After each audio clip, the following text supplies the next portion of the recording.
Today we're going to talk about joint vibration analysis by bioresearch, a 3-minute non-invasive, accurate, and objective test of the vibrations that come from the temporomandibular joints. When temporomandibular joints are functioning normally, they're well lubricated and their action is very smooth, creates no vibration. Any pathology of the TM joints will create a vibration. And what we found is that each pathology creates a unique vibration signature. This can be used as a diagnostic aid in looking at the jaw joint. Now it's very simple to do. What we do is we place a sensor over the temporomandibular joints, measure the patient's maximum opening, and we enter that into the computer. We then look to see if at maximum opening, if the patient's jaw is deflected to the left or to the right. If it is, we enter that measurement as well. Then we have the patient open and close in time with an animation on the screen. They do this for about 10 seconds, and then we accept the trace. The vibrations from the right joint are at the top of the screen, and the vibrations from the left joint are at the bottom of the screen. The green sine wave is the opening and closing movement of the jaw in time with the animation. Here we have a normal temporomandibular joint opening and closing. You'll notice that the disc is in the correct position, and as the condyle rotates and translates down the eminence, it's a very smooth, well lubricated movement that is not going to create any vibrations. When a patient has this scenario in their TM joints, the JVA trace shows no vibrations during opening and closing, and only the teeth hitting at each green peak where their teeth are coming together. Now in this scenario, we have an anterior displacement of the disc, where the disc reduces on opening and then displaces on closing. You can see how this scenario would create a vibration during open and close. Now, not only does it create a very unique waveform so we can tell exactly what's happening within the joint, but as a screening tool, it's very easy to differentiate the normal trace that we just looked at to an abnormal trace because of the presence of all the vibrations, in this case, on the right and left during opening and closing. This can be used so that the staff member can triage a case very easily. Here's another example of a disc displacement, except that this time the disc is displaced medially.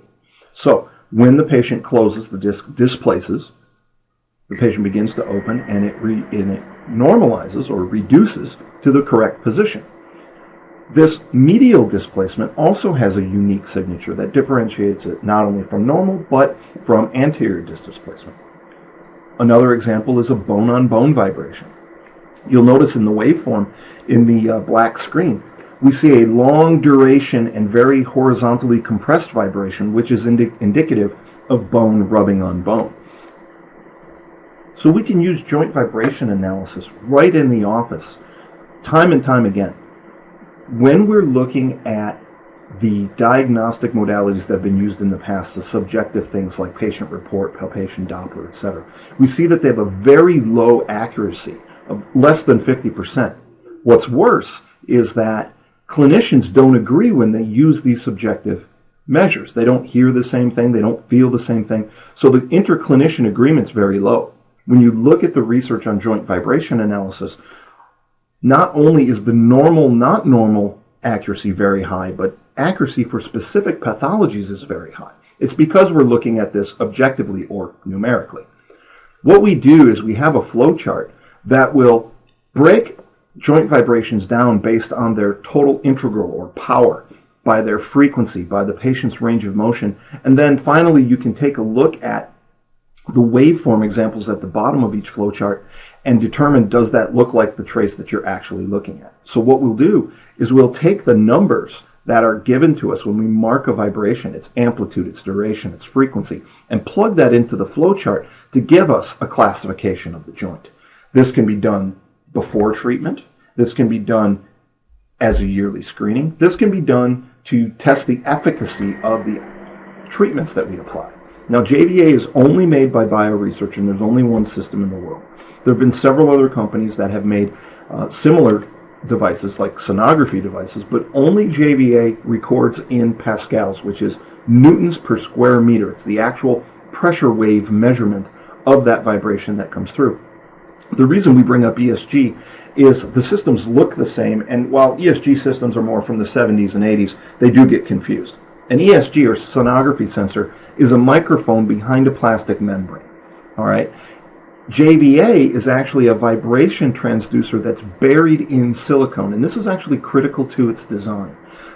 What happens is, when a vibration occurs and travels through the dense flesh, it has to, for a sonography sensor, vibrate the membrane to vibrate the air to make it get it to the microphone, and a lot of pressure is lost, so we miss those subtle vibrations in early pathology. Whereas with the JVA sensor, the silicone transmits vibration very well. So the minute movements of fluid or disc transfer very well as pressure waves to the sensor, and we can pick that up, making JVA very, very sensitive. Now, even though it's sensitive, the microphone of sonography will record room sounds, because that's what a microphone is designed to do. The phone rings, things like that. That gets picked up by a sonography sensor. But despite the fact that JVA is very sensitive to the sounds from the joint, airborne sounds bounce off the hard silicone and are not recorded. So we're very sensitive to what we want to hear, but not sensitive to the artifacts in the surrounding environment.